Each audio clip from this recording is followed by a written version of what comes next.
Today, I want to create a makeup look inspired by the famous Botticelli Venus.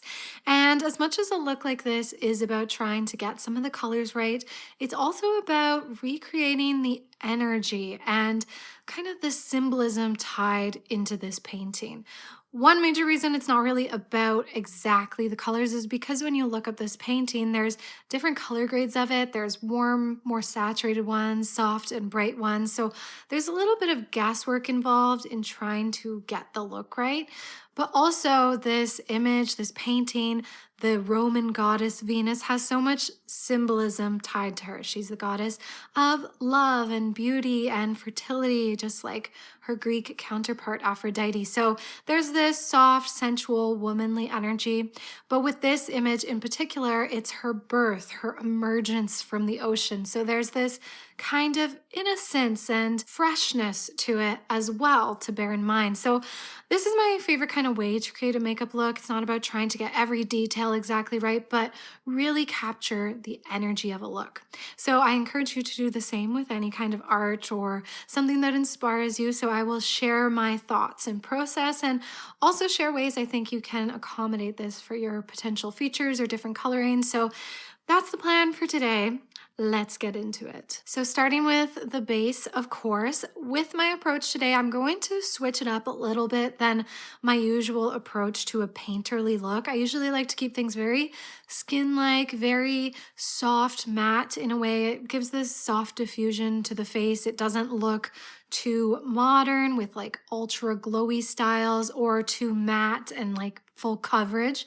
I'm going to add a little bit of different elements with this one, in particular because thinking of the symbolism of the painting and her emerging from the ocean, I feel like if she existed in real, she would have a glow to her skin, an almost wet like sheen, but we're not going to overdo it. It's not going to go into the territory of glass skin.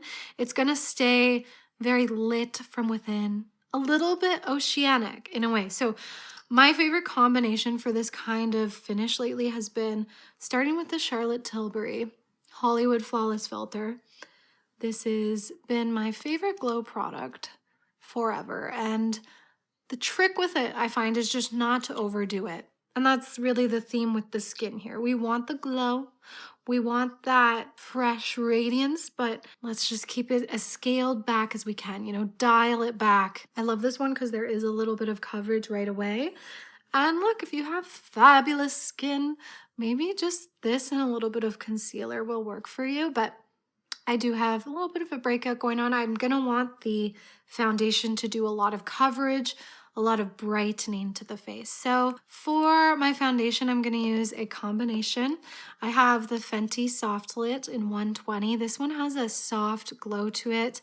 And then I do have the Lisa Eldridge. This is my go-to painterly foundation that gives that soft matte finish. So together, we're getting that balance. Mixing it, then working it into the brush so I can easily distribute what's on the brush throughout the face. When you really work it into the brush, as Katie Jane Hughes says, it's priming the brush. I do this just a little bit, enough that there's enough on the surface so you can really spread it out, but then enough there's still product in it so you can continue blending without kind of going back into the product. So I am going to bear in mind as I apply this foundation that I want to keep a bit of my eye discoloration visible.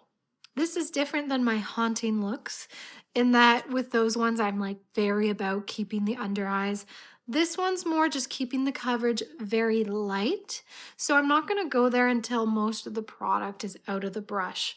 I still want to cover that kind of purpliness, but I don't want to overdo it. When you look up close at this painting, she does have, tiredness isn't the right word exactly, but a little bit of that forlorn look in her eye, under her eye. And when you don't cover up your under eyes completely, you keep that little bit of dimension, you can keep that balance. And now that there's almost nothing left in the brush, now I'm going to put a very light coverage on this area, but we're not going full coverage. We're not fully covering it up. I'm definitely going to use bronzer for this look. When you look at this painting, no matter which color grade it is, there's an undeniable warmth to it.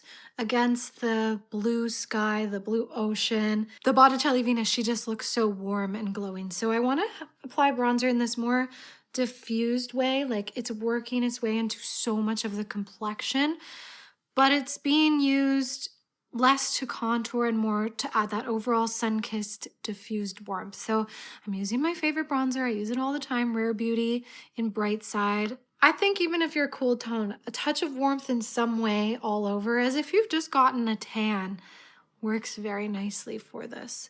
Using a larger brush because you can just really easily diffuse this. I'm working onto a lot of the cheek here, and I'm going lower. I'm going lower than we do a lot with, you know, when you're taught bronzer should just touch kind of at the top of the cheekbones. With this, as long as I really blend it out, I think I can get away with putting it on a large part of the face, you know? And you know, you look at her up close, the side of her cheek. We're not getting contours. We're not getting a snatched vibe.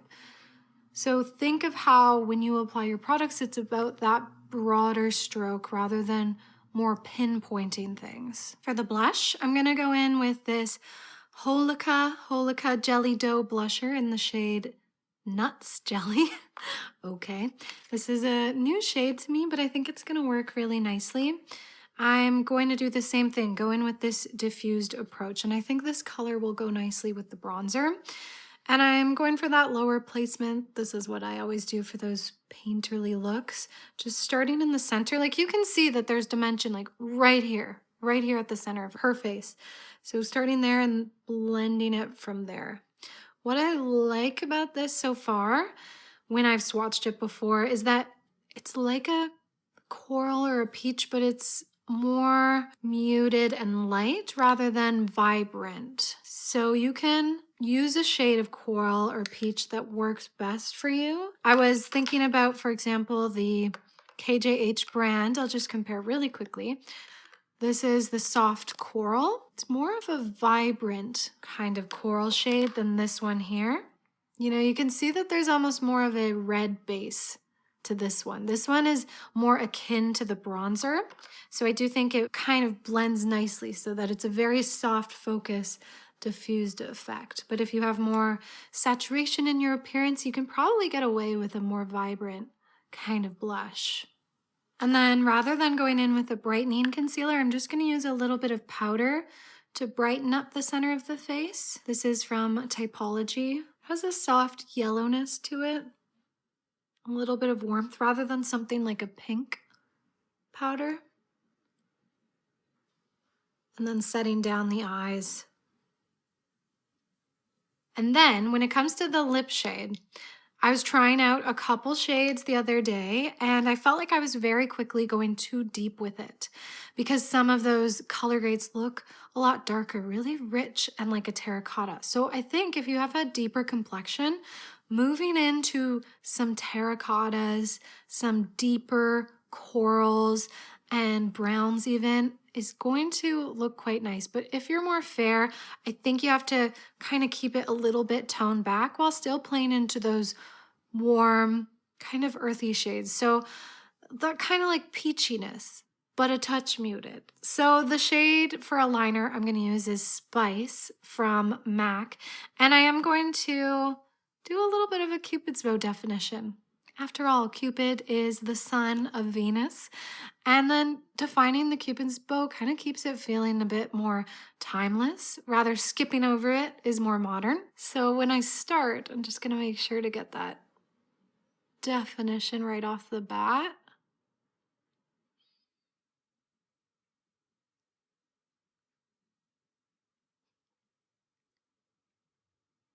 Then with the liner, I want to use my finger to blend it because I really don't want it to look too like a liner. It has to look kind of like one uniform lip shade.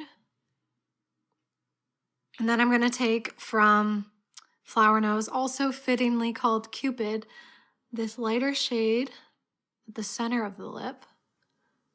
Blends so nicely into Spice because she definitely has a highlight right there on her lip. It is a little bit lighter. And then very lastly, I do want to add a little bit more contour, a little bit more of that painterly feel. So I'm going to take KJH brand Etch and just diffuse out that lip line a little bit more. Especially at these corners here. It just mutes it down ever so slightly.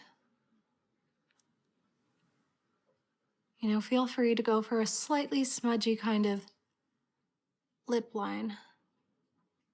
I really love that lip shade. I think it's so pretty and it just blends so nicely with all the colors. I'm gonna keep it matte. Her lips look very matte. Yeah, okay, moving on to eyes. Wow, she's rocking some 90s brows, very thin. You don't need to change your brow appearance, but I think keeping the brows as really subdued and natural as possible while still adding a little bit of definition is the way to go with this. So I'm going to take my usual brow powder and not going too heavy-handed, just fill it in ever so slightly, especially up here at the arch, just add a little bit more depth. But I want to try really hard not to like overly feather to make my brows kind of bigger and fluffier. I'm going to keep them contained by just making sure the center line, like imagine your brows have a line in the center, is where most of the depth and focus is rather than trying to fluff them up. Just to keep that nod to the thinner brow without actually plucking my brows into oblivion. And then I'm just going to take a brow pencil, and anywhere there's like potentially a line that needs to be filled, I'll do so, and a little bit of length at the end. And then just taking a brow gel to set that all in place and in a way pinch the hairs together so we don't have fluffy rogue hairs. For the eyes, I think some warm but neutral leaning shades are going to be great for this, for adding that little bit of definition. You can see a little bit of warmth and depth in her eyes. She even has what looks like a little tiny wing there. And so I'm going to start with pretty neutral shade. This one here. It's going to probably barely show up, but I just want to start laying something down on the eyes. Yeah, this is more like a base shade than anything. It's got a little bit of yellowiness to it, almost a bit of brightness. And then I'm going to take this warmer shade that's just a little bit deeper, and I'm going to work this into the crease. Yes, it looks pretty similar to the blush shade, which I like. Really having that sense of unity between your shades is always great for a painterly effect with your makeup. Really a touch of that monochrome kind of vibe. It just ties everything in together. And I'm also going to bring this peachy shade under the lower lash line. When you look up close, she literally has like a peachy eyeshadow right there. What was she using back then? What did they use for eyeshadow? Berries? Berries and cream. Then with a smaller brush, I'm going in with this brown here, a mid-tone brown. And that's how I'm going to create the most of my depth, really. I don't want to go too deep. I'm going to relax my face and just make sure I'm getting that part of the brow bone right here where my brow bone is. So really work with your natural features. If you have hooded eyes, I feel like you don't necessarily have to focus as much on the depth as just a soft bit of dimension potentially right at the corner or under the eye. But if you do have these more like pronounced brow bone, you just want to really make sure you're following the shape of it rather than working against it. Just that soft half moon. And I'm also going to take this shade and add a little bit of extra depth below that peachy blend, a little bit like that Korean style of eye that I was talking about recently, but I don't like to overdo it because then it looks strange on me. Just that little bit more depth lower down here. Just soft and smudgy. And then a tiny little bit of a wing with eyeshadow because you can see it on her. In fact, it goes all the way into the inner corner. I do not like to bring too much depth here, so I'm gonna start mine a little bit further. And I'm just gonna take a tiny brush, tiny angled brush, and go in with a dark brown.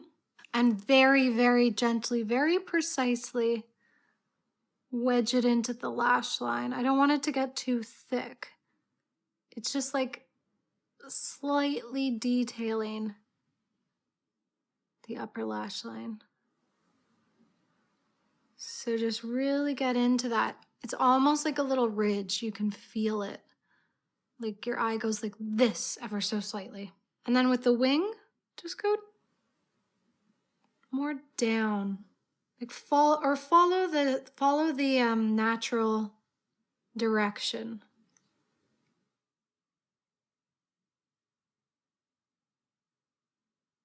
Rather than lifting. Yeah, that's it.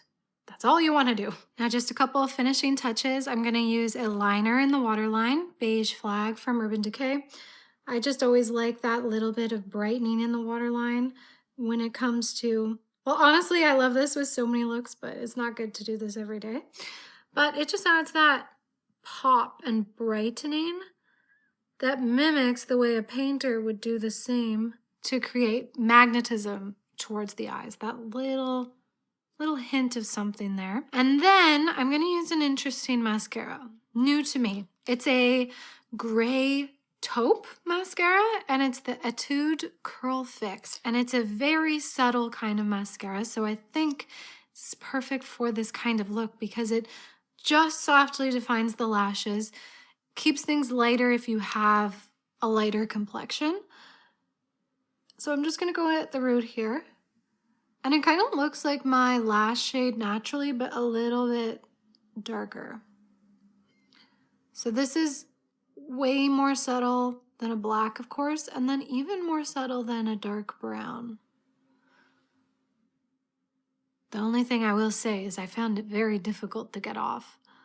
Some Reddit threads said that using a kind of balm cleanser helps, but just fair warning, if anyone was interested in this, it was tricky to get off. And then just very, very, very, very, very gently on the lower lashes as well. And this is basically the finished look. I think I'm just gonna do one finishing touch, which is add the littlest bit more bronzer with a powder bronzer. This is the Hoola Light. Just as I'm looking at the painting in front of me, I just think now that everything's all said and done, I can lean into the warmth a little bit more.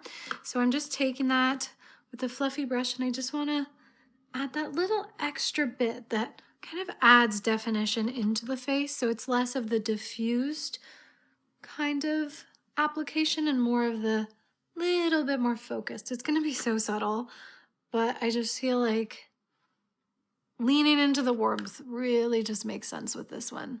The soft, diffused warmth. Once again, think about accommodating this for yourself, for your skin tone. You can lean into the more depth you see in other versions of this painting where it's more of those terracottas, or maybe you just keep it a little bit more neutral rather than warm.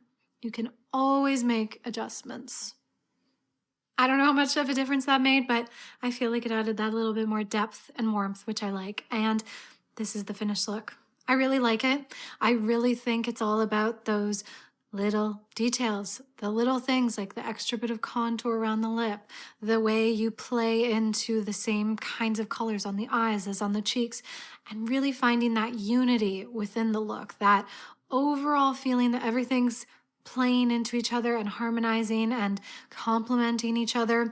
And then the soft focus effect, which is not about, intense lines or a lot of depth. It's just about finding that perfect middle ground where you just get this diffused amount of color really throughout your whole face. That's really what it's all about. And I've paired this with what I kind of call my Aphrodite dress. So my Venus dress too, that's this long blue dress that's oceanic. It's got cliff details on it, and my duster from Free People, that's the blue, and some pearls. Baroque pearls in particular are very Aphrodite-esque as she emerges from the shell. They have that raw quality to them, so they're not perfectly round, is what a Baroque pearl is.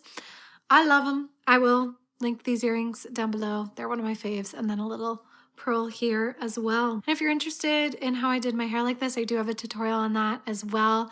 So I will plug that down below. And yeah, I think that's it for today. Toasty, let's take it away. Well, if I am Venus, that makes Toasty Cupid. That seems very fitting, don't you think? All right, friends, I just want to let you know that there's something a little different here offered on the channel in that I am opening up YouTube memberships. So I've had my Patreon for about a year, and there I post a few bonus videos a month, and we have a Discord chat and that kind of thing. So I'm kind of doing an extension of that here, where if you want to help support me and the channel, I will offer the bonus videos here. So that's 3 bonus videos a month. Sometimes it's like a makeup ritual, sometimes a tutorial, sometimes more of a get ready with me, or even a vlog. So if you see that on the feed, that is a great way to support me as a creator, and then you don't have to pivot platforms to Patreon. But if you're more interested in a little bit more of that community aspect, Patreon might be more the way to go, because we have the Discord chat, and also all my videos are ad-free on Patreon. So that's what's new here. Yeah, any support helps, even if you just want to support for a month or two. You know, my content's all free here on YouTube, so trying to, you know, make it as a creator takes some extra steps, you know, so I really appreciate if you even consider it. So that's it for today. I hope you enjoyed this tutorial, and I hope you learned a little something for how to maybe make yourself into a painting as well. And until next time, may you all find yourselves a little bit of makeup magic, and we will see you in the next video. Bye, witches.